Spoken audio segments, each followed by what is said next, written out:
Okay, hello everyone. Welcome to the Fireside Chat with Mr. Amit Tyagi, who's the admissions director at ISB. Let me start off by introducing Mr. Tyagi. Mr. Tyagi is the Senior Associate Director of Admissions and Financial Aid at ISB. He leads admissions for both PGP in Management and PGP Young Leaders Program. With 19 plus years of experience in the educational sector, Mr. Tyagi has worked across sales, marketing, and international recruitment. His past roles include leading recruitment in Africa and South Asia, working with um, marketing plans for a greenfield university, and managing sales for a K-12 edtech startup.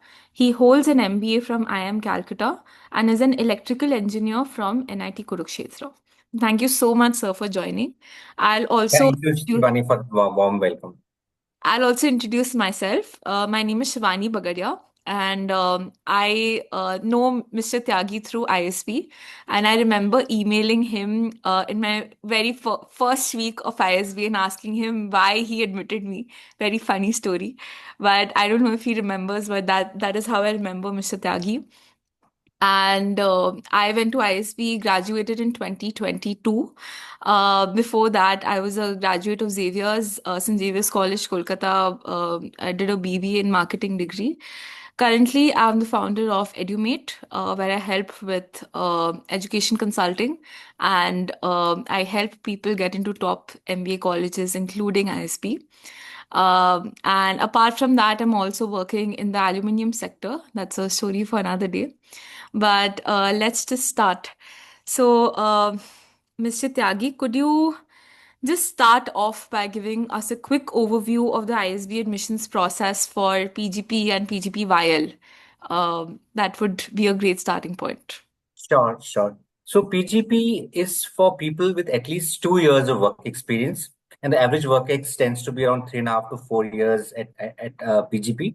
And it's for people who are clear about their strengths and weaknesses, about their career aspirations after working for a few years in the industry and want to pivot into industries and functions of their choice.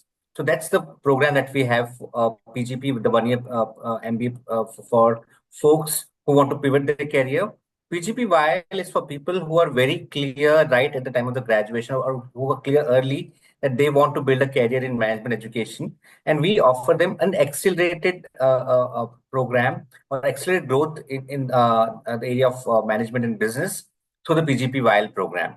PGPYL is a 2 year program, and here people need to have not more than 2 years of work experience, as on the cutoff dates that we have. And for PGP, we look at you having 2 years of work ex plus a valid GMAT and a GRE score. For PGPYL, not more than 2 years of work experience. And also, we accept CAT along with GRE and GMAT. For both the programs, you need to have completed your undergrad degree, and the work ex count is after your undergraduation, once you've completed your undergraduation. So that's in brief about the two programs, the positioning of the two programs for the audience in today's call. Shivani, you're on mute. Oh, sorry. Hmm. So the word holistic admissions is thrown around here and Hmm. there. It's honestly a little difficult for an Indian student to grasp. Could you please tell us a little about that? Sure. So at ISB, as you mentioned, the process is holistic, where we look at various parameters of the candidate. We judge them through a lot of, or we evaluate them. I wouldn't say judge, we evaluate them through a lot of parameters that we look at, and not on any single parameter. So it's not just a test scores, it's just not academics, it's just not what college you went to, and so on and so forth. What we do is, whether it's for PGP or PGPYL, we look at a host of parameters. For PGP, we look at your ACADS, and even within ACADS, we look at your 12 scores, your undergrad degree, undergrad CGPAs, your undergrad university, and so on and so forth. And we normalize scores across universities as well. Then we look at your test scores, where it could be either a GMAT or a GRE. We look at your work experience, how many years you have, what progression you have achieved in your work over the years, the kind of exposure that you have as part of your work, and your essays, letters of recommendation, extracurriculars, and all those factors. And all of this become a profile score. and cutoff happens on the profile score cutoff for the interview, right? So what this does is it gives you a chance to play to your strengths. Let's say your acads are not very stellar, your acads are not great, but you were a late bloomer, maybe you got good scores on GMAT and GRE. We still look at you and give you a chance to interview for the cohort. And similarly, let's say your work-ex is lower, maybe you can cover it up with your GMAT scores and so on and so forth. So what this does is it gives you a wide range of people in the cohort as well. If you look at our PGP cohort, we have people with 555 to 765 as GMAT score ranges. Although the median is around 675. For PGP, while the CAT range is from 96.17 percentile to 99.95 percentile. Although the median score is around 99.1 percentile. And we go beyond the test scores as well. We go beyond other things. What we're looking at is at least some area where you excel in. And if you do that, we are going to look at you, give you a chance for to interview with us. So what is the weightage like, if you can give an idea for students? Yeah, so I cannot Essay. give you the exact breakups of the weightages. We don't share that on a public platform, but I can give you an idea in terms of, that none of the weightage is very high and none of them is very low that it doesn't matter. And none of them is very high that you score very good in that area and you're definitely through. So if you look at GMAT, the range is very wide. Somebody with 555 also got into the cohort. GRE, somebody with 306 also got into the cohort. And I personally know of people with 765, 775 and above who have not got into the cohort. Right. So what this tells you is that alone doesn't have a very high weightage. It's not that you get a very high score in GMAT and you're definitely through. And vice versa, maybe let's say you're from an IIT or from top college, SRCC or a DU university, and you got very high scores, you're definitely through. So it's a mix of all those factors that you look into, plus your interview that matters. So that will give you an idea of, it's not very high for anyone, undue high for any one parameter, and either low for any of the parameters. Okay, very interesting. So few follow-up questions. This is based on some of the questions which the people who have joined the call, they have actually sent in some questions for you. So one question is specifically for the PGPYL candidates. How are candidates with strong school grades but average college marks evaluated? Have candidates with strong school grades, but Yeah, average college marks. yeah, See, when we look at your academic profile, we try to be holistic within that as well. Right? We look at your 12th grades. We don't look at your 10th as of now. We look at the 12th yeah. grades. They have a weightage. Absolutely. We look at your undergrad scores also. But along with that, we also look at what degree you pursued, where you pursued it from, what university, what institute. All those things matter. And all of them have certain weightages. So if your school grades are higher, but undergrad scores are slightly lower, you'll still end up with a decent score. You may not get a very low score accordingly, because they have that due weightages factored in by virtue of getting good scores in one factor parameter. So that's how we look at your academic profile. And generally, there's one more concern about the college grades specifically, because Hmm. the weightage, or the way it is marked across all universities, it's all different. Like when like in St. Xavier's College itself, like on a personal level, I used to see that the economics department used to have a like they used to score lesser GPA, like the number Hmm. GPA, than a BBA in PPA. marketing. So how Yeah. do you look at that? Yeah, so that has this process has been fine-tuned over the years. So Okay. we have recruited almost 25 batches. In fact, Yeah. the 25th cohort is in the process. And over the last 25 years, we have students from all over the country, in terms, and even abroad, in terms of the universities, in terms of different disciplines and so on and so forth. Every year, roughly 55 or 45% of people are non-engineers from different Hmm. universities, different degrees, and so on and so forth. So we have built a database of scores or median scores or average scores of various universities across the country. Let's say somebody from a VIT would be getting 85% or 90% would be a median score. But somewhere, let's say in a Pune University, 80% is the highest score.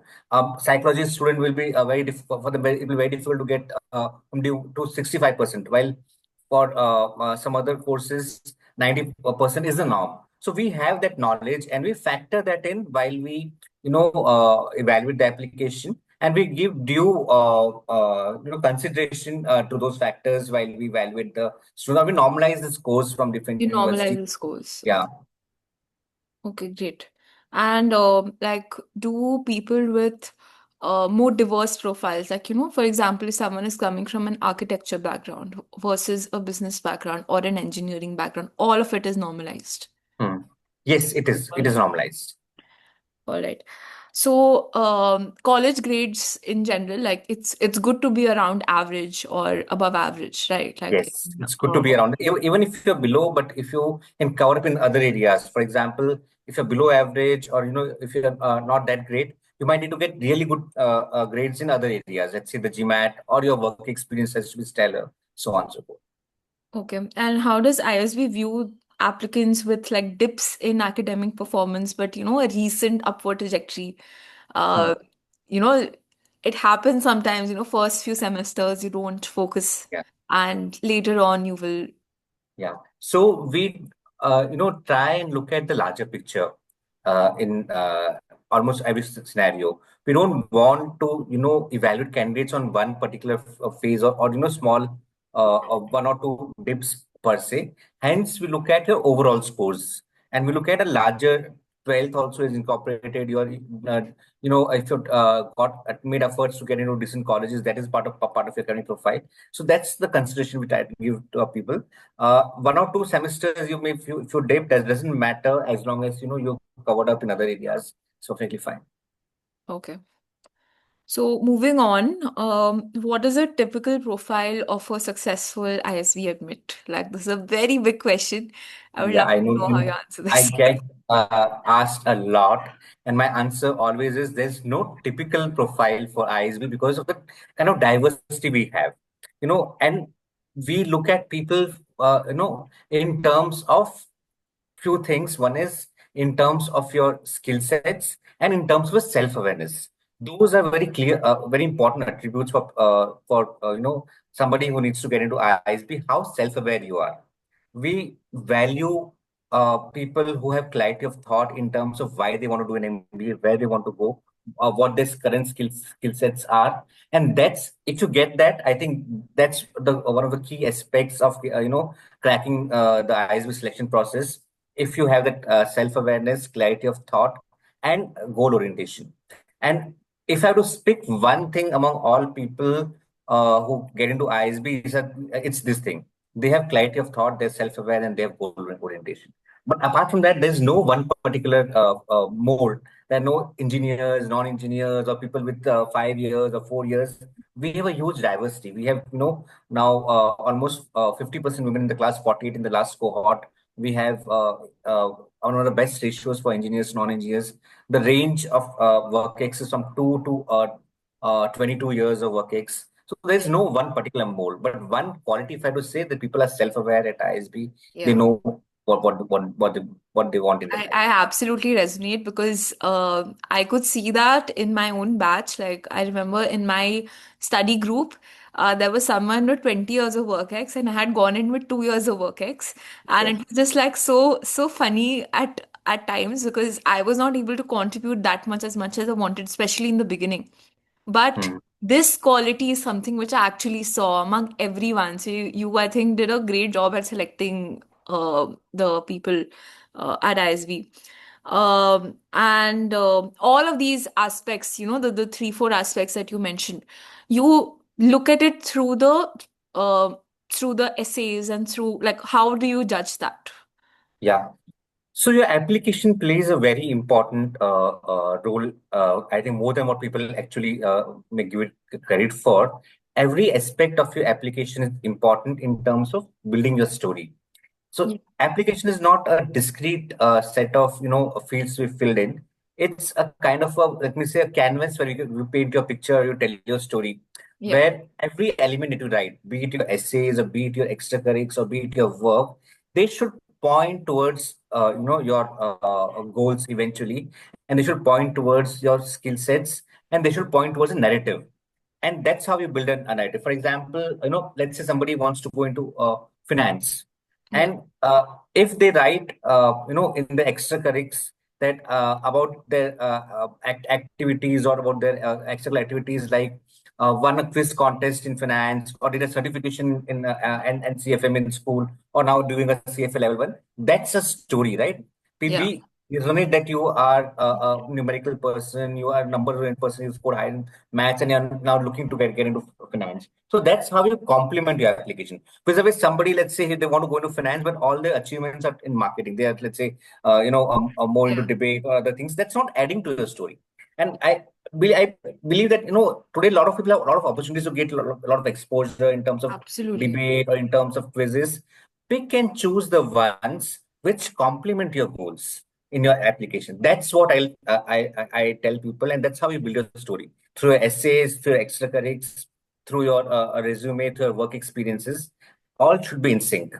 So if someone wants to pivot to an industry, for example, a lot of candidates will come in with general management experience working in a P&G, Unilever, Hmm. that sort of company. They want to Hmm. pivot into product management, which is Hmm. like maybe a domain which they have not Hmm. yet learned, but it's Hmm. exciting to them. So how do they demonstrate the interest in this? Sure. One is that they demonstrate their interest through identification of transferable skill sets. Every role teaching you certain skill sets, and some of those skill sets are transferable to your target domain. Are you aware Right. of that? And to do that, the next thing you require is to do a research on the target domain that you're looking at. Are you aware of what it entails? What are the nuances of those that target? And how do you showcase in the application? By showcasing efforts, like whether you've done any conferences in that particular area, whether you have basically done a search or research on internet when you talk in the interview, or have you connected to people in that particular area? Do you have any certifications or any conference participation in that area? That's how you showcase your interest in that area. A lot of people come to the interview and say that I want to go to product management. They don't know anything about product management. They're not taking any pains Yeah. to talk to people who are working. Right. I'm saying now, with the resources that we have, LinkedIn and the alum community, the events that we do, reach out to alums, understand what product management entails. At Yeah. least that's the research that you need to do when you talk about a And goal. that is If you're something very you can specific about it. communicate in the essays, Yes, the interview. I yes, think that yes, really helps. yes. And got it, got it. Uh, okay, one question which is related to this. One problem which candidates have generally, essay writing is something which does not come very naturally to them. They're not Hmm. able to express themselves. So when you have to talk about something like your long-term goals, short-term goals, now that essay is not there this year, but Hmm. you do have to integrate it somewhere, I'm guessing, in the Hmm. three Hmm. essays, your long-term goals, short-term goals. Yeah. So, what is a good goal like to write? Because all of these people, they are probably, they're trying to switch. They don't know yet, most of them at least, and Yes. they're probably confused about it. So they don't know which direction to write this in. So Hmm. this is where I think a lot of applicants also falter because they Hmm. don't have their goals Hmm. set yet. And Hmm. how would you suggest candidates to work on I this? would suggest that you need not be very specific per se. Some Mm. people are specific, and because they want to be there and they've done research, that's fine. A lot of people say we want to go to consulting, but then they're aware of the process, they're aware about what it entails. Somebody wants to say I want to go to finance, but you need not be very specific as well. You don't need to say consulting or product management. You can say in terms of your industry choices, option A, option B, or in terms of maybe taking a particular set of courses and then evaluate your choices going forward. What we're expecting is some thought process, maybe some options, Got it. and not a very blank mind. We want open people, but not blank mind in terms of, okay, I'll decide then and there. But whether you have thought through two or three options, whether you have evaluated two or three options, that's something I think that you should incorporate in the application. Okay, so like anything which stood out in terms of goals, if you can talk about. Yeah, anything that stood out, quite a few. I mean, to say examples, Yeah, you're yeah. saying. So one example I give, a lot, uh, and that's a 2008 alum, and I had a interaction with him a couple of years back. I actually spent an hour interacting with him on his aspirations, and that's not my experience, but I could relate to why and how. So if you know, Viren Raskina is Yeah, a yeah, yeah. former Olympic Olympian gold and quest. gold medalist in Yeah, hockey winner. So yeah. I had a pleasure when I asked him this question: what was the time when you decided that you wanted to do an MBA, right? And you wanted to, Hmm. uh, after quitting hockey, because you had a lot of options as a sports person. Hmm. He said that, my burning desire in life was to see India win an Olympic medal or win an Olympic medal for Indian hockey. And we became very close in 2004, where we just missed by a whisker to qualify for the semifinals. And that was a heartbreak for me.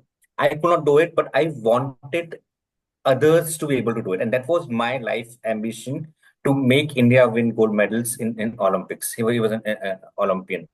And for that, I knew that we had to do a structured, interventions in this particular area. We'll need the help of corporates, and and that for that particular purpose, ISB came into the picture. That I will learn the best practices, or learn to networking in ISB from corporates, and then want to go back into the sports field. So it was very clear in terms of his vision. He was very clear in terms of his purpose of choosing ISB. ISB for him, or an MBA for him, was an instrument towards achieving his long-term vision, and then goals. And after graduating from ISB, he worked with in an organization called Olympic Gold Fest as a CEO, Hmm. Hmm. and which nurtures sports person Yeah, yeah. over the years. He's one of the Yeah, most famous alums, I yeah, think. ISL, Alums, yeah, uh, yeah. he's like just he's the only one who's talked about, I think. We talked about. ISL. And if you look at Yeah. 2020 till 2020 Olympics, Yeah. 8 medals India won in Olympics. After that, five of them were from OGQ, the Oh, organization which he was heading. Right. fantastic. So that's the kind of impact he's created, and it was all down to the vision which we came in, and he broke it down into concrete steps. So that's one very extreme example. But then there are a lot of others that I see. There was a lady in the 2020 class of 2024. She was a school teacher, an IB board teacher. She used to teach kids. She had done her literature, masters in literature, and she used to teach students in a school. And she wanted to break into consulting, and she chose ISB for that purpose. It was very clear how she'll do it, what skills she'll leverage, and what industry she wants to eventually work consulting. And after 1 year at ISB, she moved to a consulting organization in the domain of education. And now she's working with government projects and other projects, improving education system in India with a prior experience also. So those are some of the very clear examples which I see, and also examples of successful transitions. So transition from sports to To TPO, corporate side. transition to corporate side, and Yeah. transition from a school, from being an educator to again consultant. So those are some examples which I can share.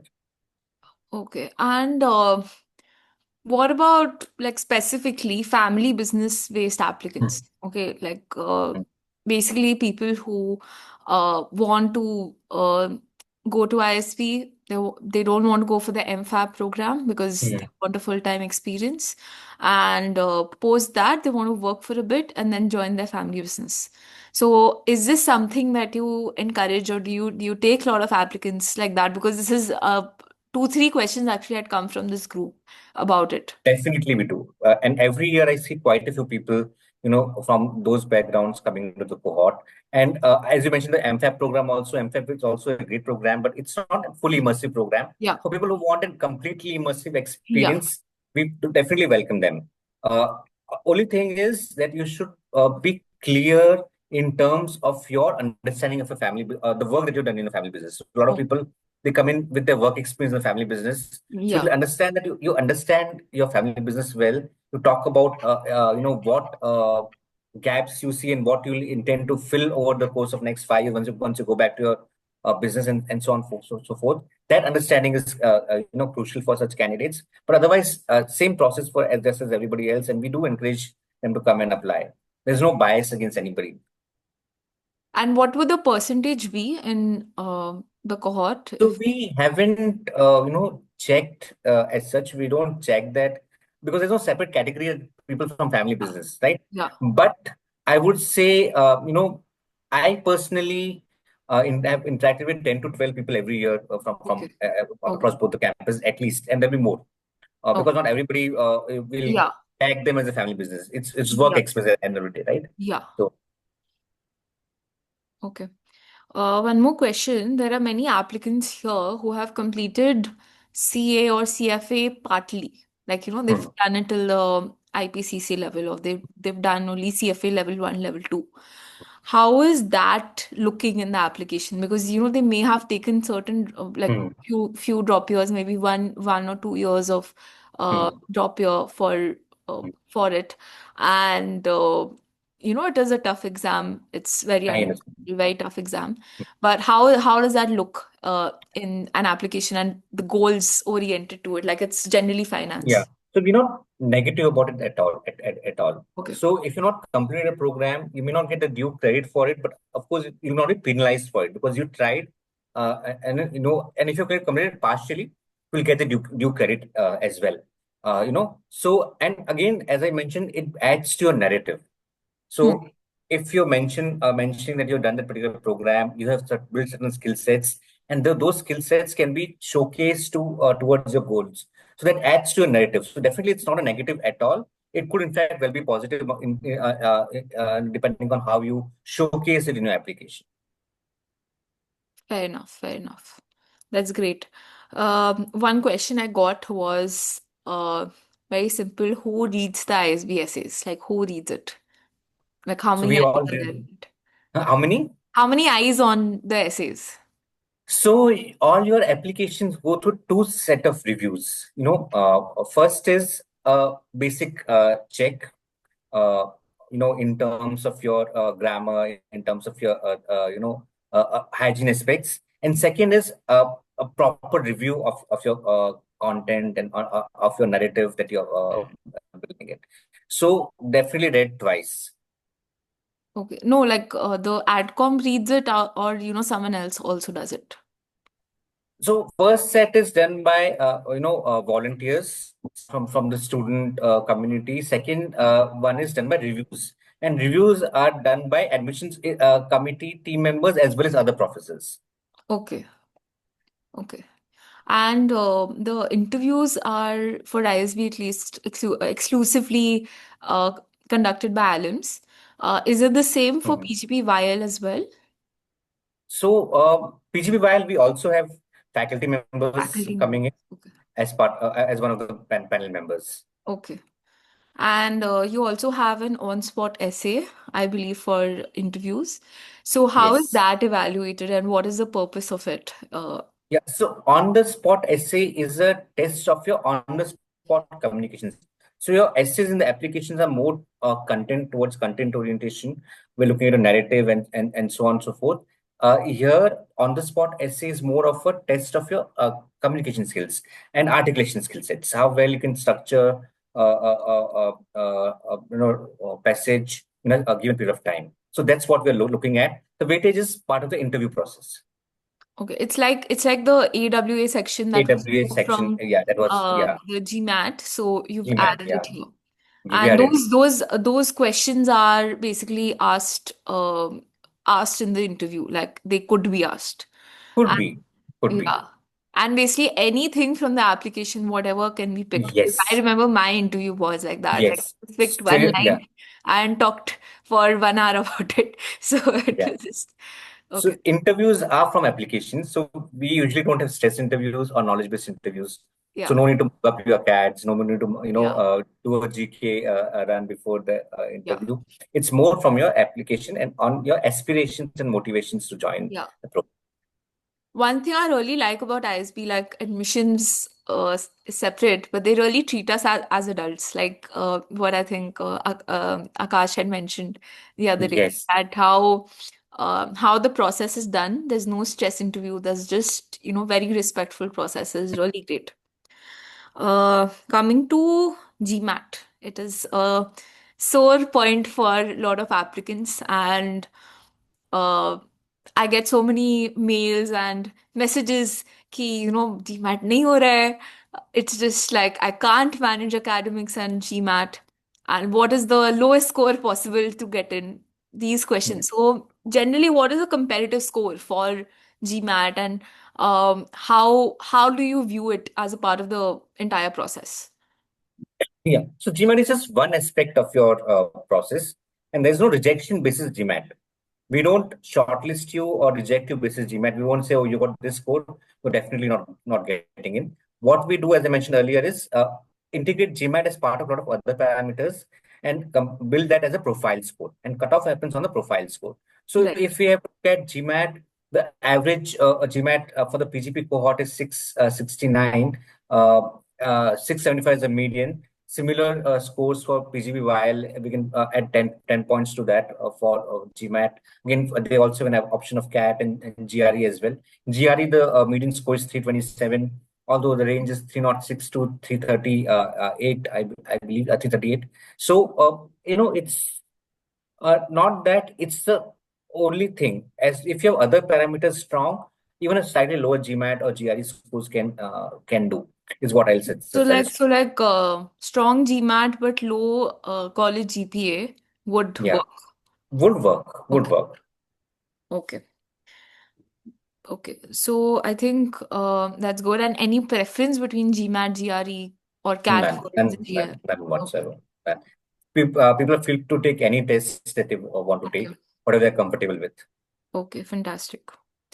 Now I have a question which is maybe since the VIAL program just started, maybe it will be a different answer. But the question is, what are the major differences between the campus recruitment experience of PGP and PGPYL? What is to be expected? Okay. Okay. So, uh, PGP, while is the campuses are not started, campus placement has not started yet, but PGP, while will have two shots at the campus placements. That's Okay. the first key difference. Okay. One is you'll also be interviewed for internship first, and you'll undergo an internship in your between your first and second years, Okay. and then you'll also be interviewed next year for the final placements, right? And a lot of people we expect to get them to get PPOs or pre-placement offers through internship as well. So that's the key difference that I foresee in terms of the placements for the two people. Otherwise, placements are going to be similar as I foresee in terms of the process, in terms of everything else for PGP and PGP while they're going to happen, close to each other, if not simultaneously. Especially the PPTs and the companies when they come in to interact with the students, they'll do it together. But maybe the process may happen different because there are different requirements for the organizations in terms of freshers versus non-freshers and so on so forth. So that's the differences I foresee as of now. In terms of process, not much per se, but in terms of opportunities, while we'll have two shots at placements, one through internship route, and the second through the final placements next year. Okay. And what about like this is one common dilemma among PGP VIL, who qualify for that. Should I apply here? Should I apply for VIL this year? Should I apply for PGP course next year?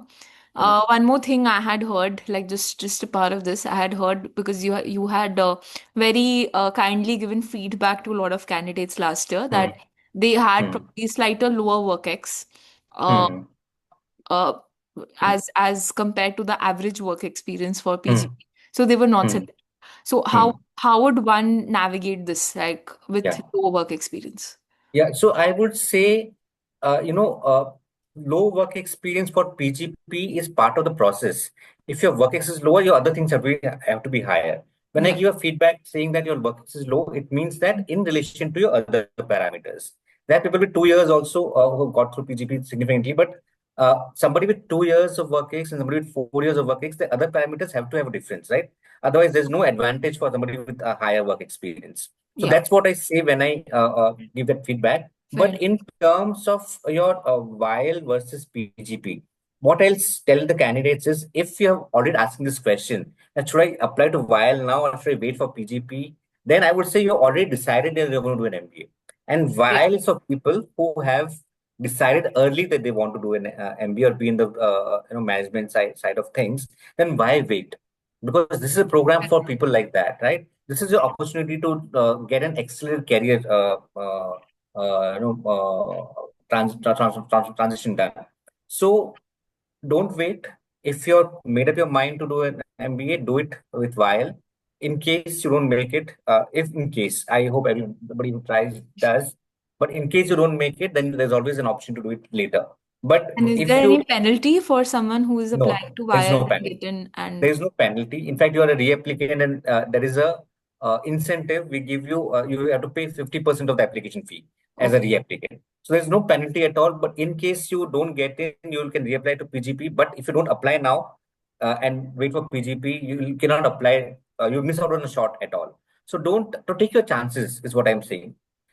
Both for an MBA and also in life, take your chances is what I would say, and that's one of the mantra I I would I would definitely resonate because there are so many candidates who will not apply to college because they think that they will get Hmm, rejected. So correct. it's just, the magic of trying. Like you don't know Hmm, what you actually don't know what you want. Like I will not know what you want, so I should just present the stuff that I have and see if it is a ex- good fit. So I think that's a exactly. very, very good way to Hmm, approach this particular thing. One DM, I've gotten 5 DMs about this at this point. Um, this is actually related to my previous question. Um, there are candidates who are in the early career stage. They say that the work X is not so great, like, they're not getting very great roles. Uh, hmm, do you prefer big brands? Like, big brands will probably not give really great hmm, responsibilities, and hmm. smaller brands, they will have a greater level of responsibility, but Exactly. it is a smaller brand, so it's like big fish in small pond, a small fish in big pond. So how should an aspirant actually navigate this? I would say it matters to us more what skill sets you're building in. Okay. Whether it's at a big brand, whether it's a smaller brand, doesn't matter. Now, there are a lot of people who work in a big brand, but they'll be doing the same work again and again, and they will not be able to build a skill set. Although there are a lot of others who will do that as well. Yeah. So, if you are able to build good skill sets in a smaller brand, go for it. I would say, with some a steady job in a MNC. Okay, so that is something which matters more That than matters more. Yeah, the that what kind of work you're doing. So kind then of work you're doing. Yeah.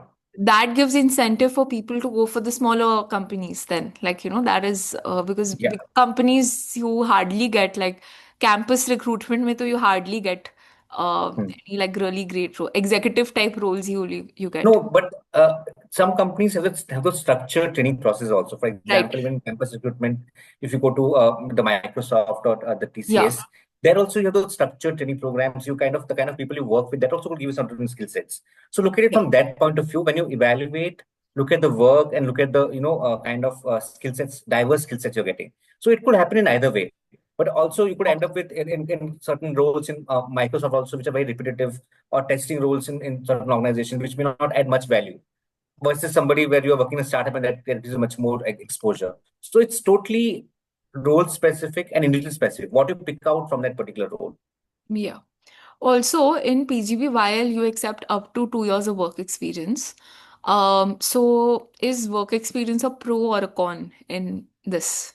So there is nothing, no pro, no con for work experience. Okay. We don't have a weightage for work experience in the process. Okay. But what we do have is somebody who comes in with work experience would have more, things to talk about in the interview, Fair more enough. skill sets to show. So that's the advantage they'll get. But we don't have a weightage for work ex in the No, like PGY. for recruitments, will that be more helpful, work experience? Like, The kind of companies which Yeah, are. again, it depends. It could be because when we spoke to organizations, when we were doing the while, organizations mentioned that, we typically, most of the organizations consider people with less than 4 years of work experience freshers. So, so then we thought if somebody comes in with 2 years of work experience, they'll anyways not be ready for lateral roles, Hmm. right? So organizations also, as far as my understanding is, they'll not look at you for lateral positions, but you might have some advantage if you happen to work in a particular domain, which a particular organization is looking at right now at that juncture. But no, advantage in terms of roles per se. I don't think people with 2 years would be eligible for lateral roles in any organization. Okay. And what kind of companies are expected to come for the VIL course? Like, are healthcare companies coming, education, those kinds? So we have a wide range. So all our traditional recruiters, are looking at while students, and also a lot of newer ones. We have, looked at organizations which you typically hire through internship routes. Those are now going to be recruiting from this program exclusively as well.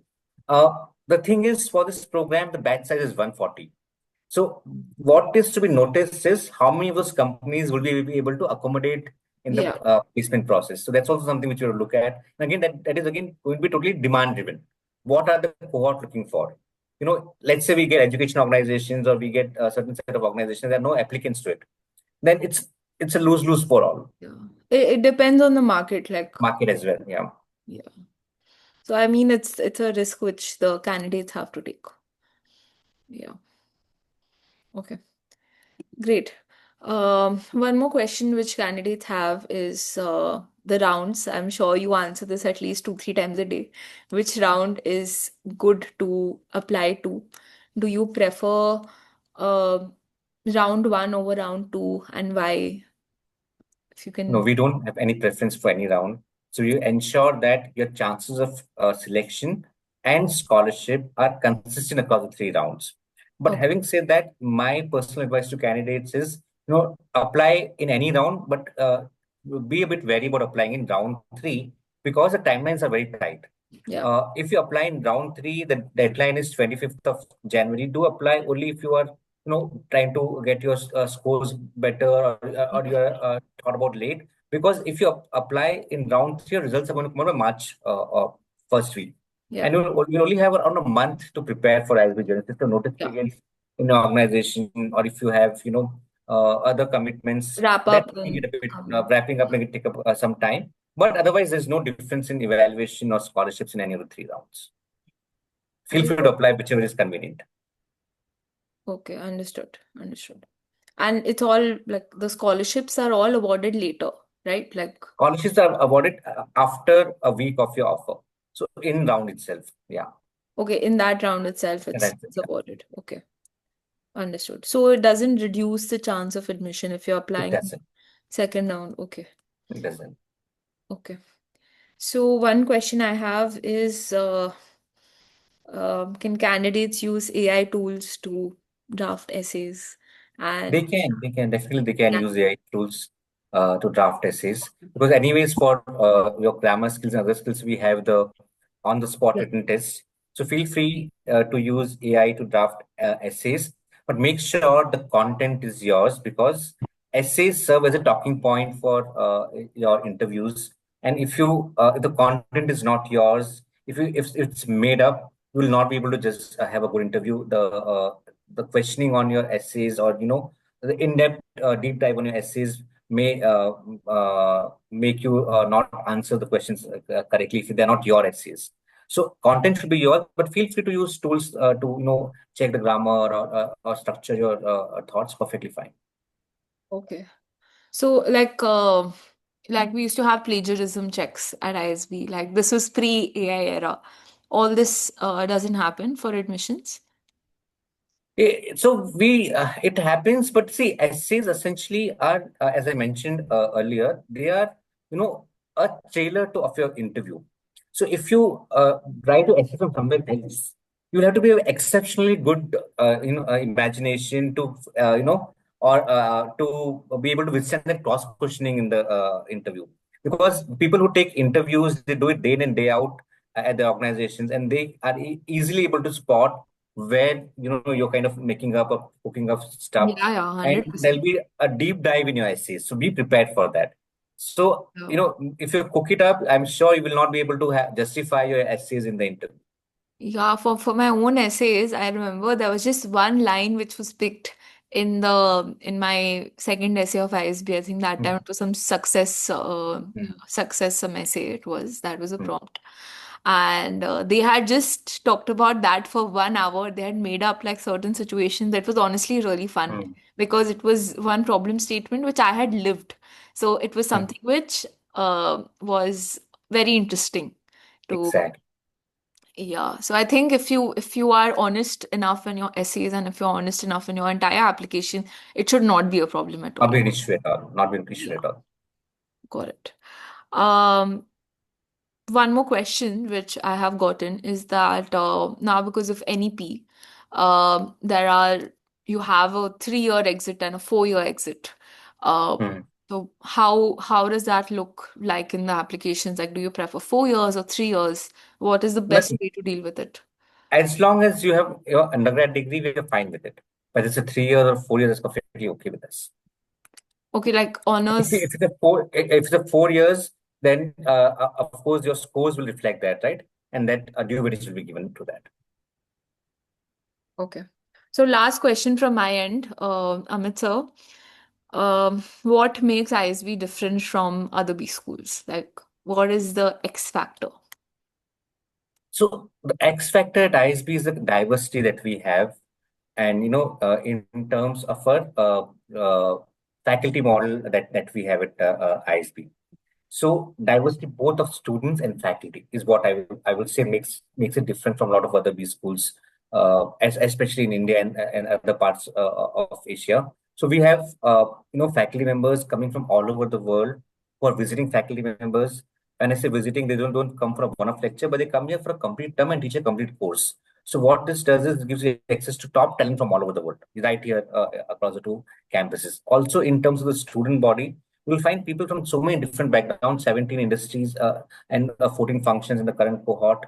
People with 2 to 22 years of work experience. People from pharma. Somebody who's from sports background. Somebody who's from an education background, and so on and so forth. That ensures that you learn not just inside the classrooms but also outside the classrooms at ISB. So that's something I'll say is unique about the school. You don't get a homogeneous cohort. It's not everybody's 99 percentile or everybody's Yeah. one particular type of from one particular Yeah. institute or one set of institutes. We have uh, All over. people from different as a parts of or the backgrounds. Fair enough. I think one thing was for me for ISB, what made it special is that there's no other network like this in India. Nothing matches it. Exactly. Everywhere you go, you will find alums, and they will be absolutely helpful and absolutely ready to pay it forward. One instance was like for work itself. Like we were actually trying to get one contact, like some steel industry contact. We were looking for a couple of months. My people, my uh, subordinates were not able to get it. I just sent an email on the ISB chain. I got it in 10 minutes, like a contact which I Exactly. was not able to get. Like it was just unreal, the kind of network Exactly. which is there. You have like a foot in every big company or any company here in India. I think that's a very Exactly. good place to be.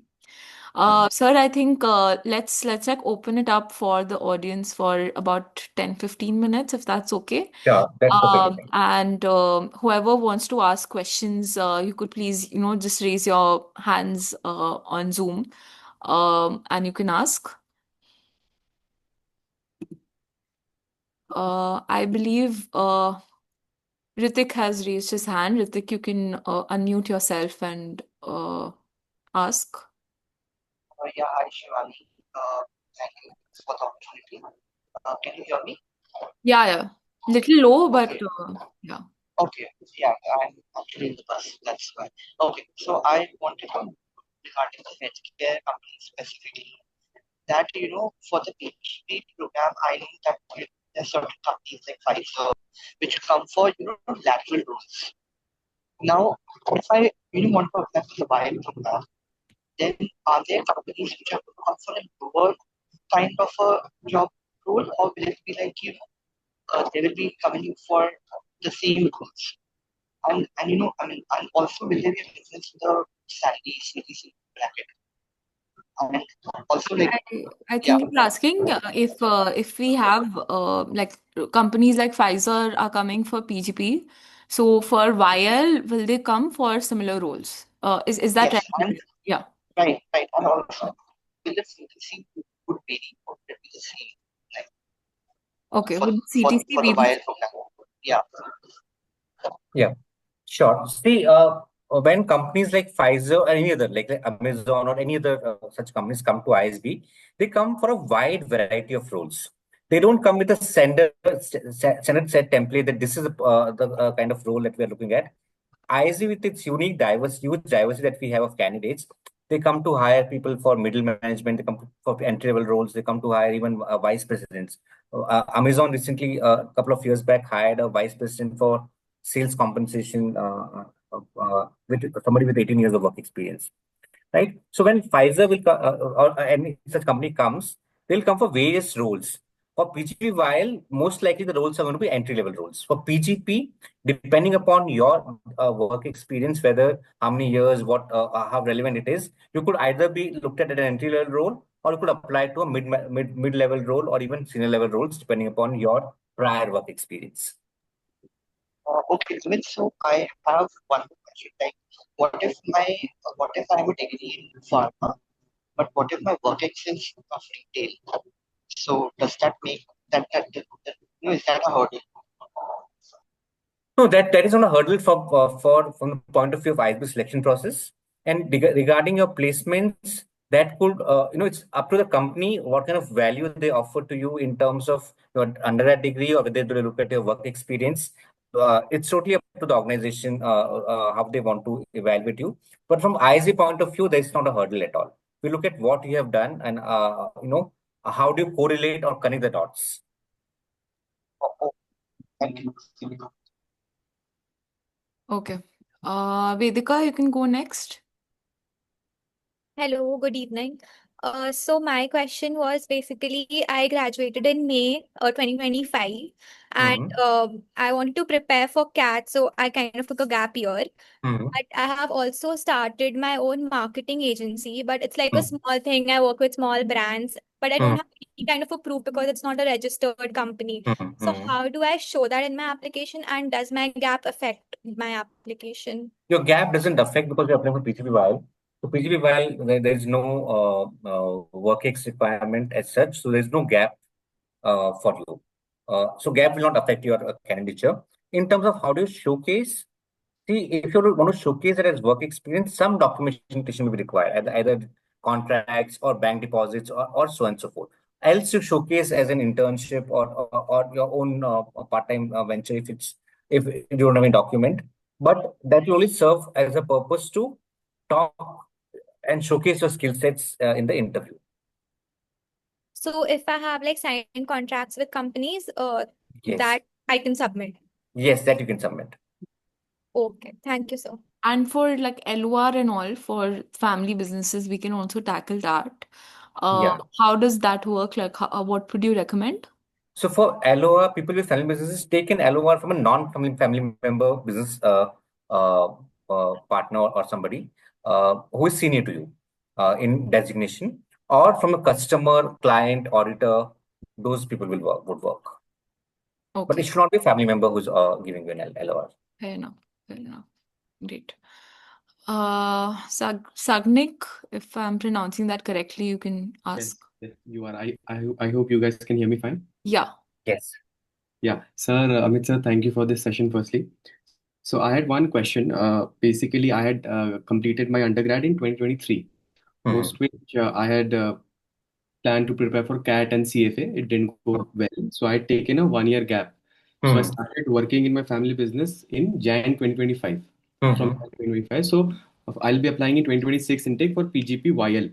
So by Hmm. then I'll have around 1.6 years of experience. Now my Hmm. question is, that my undergrad year is 2023 and I'll be applying in 2026. So that's 3 years of gap in between, although I have 1.6 years of experience. So Yeah, does it affect anyway my candidature or something? it doesn't. You're eligible to apply. All right, all right. Okay. Follow-up question to this, sir. Like, what is a maximum gap which you guys like tolerate?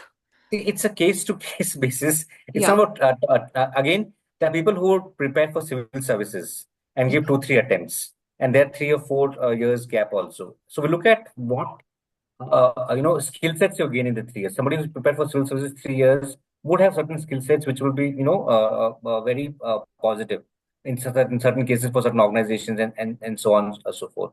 So it depends on case to case basis.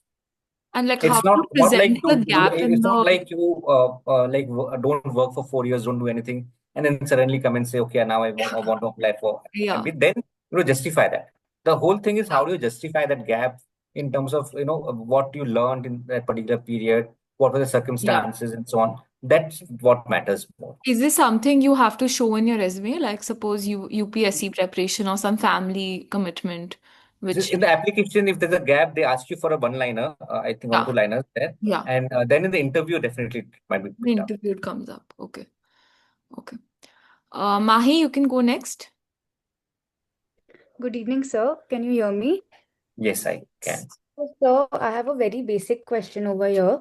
It is Hmm. just that what do you consider as work-ex in ISB? And if you are involved in any kind of family business or you own your own startup, so does that count as work-ex in That ISB? counts, yeah. See, work is simple rules.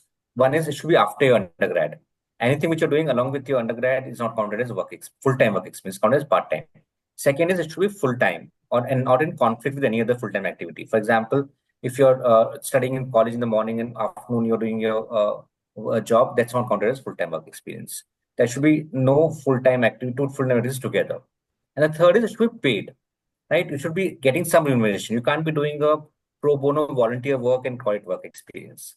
So that's the 3 criteria for work experience. So Even family business is counted, startup is counted. okay, sir. Thank you so much. Sure. Okay. Shubham, you can go next. Yeah, hi Amit. Good evening. So basically, I have a question related to the LORs.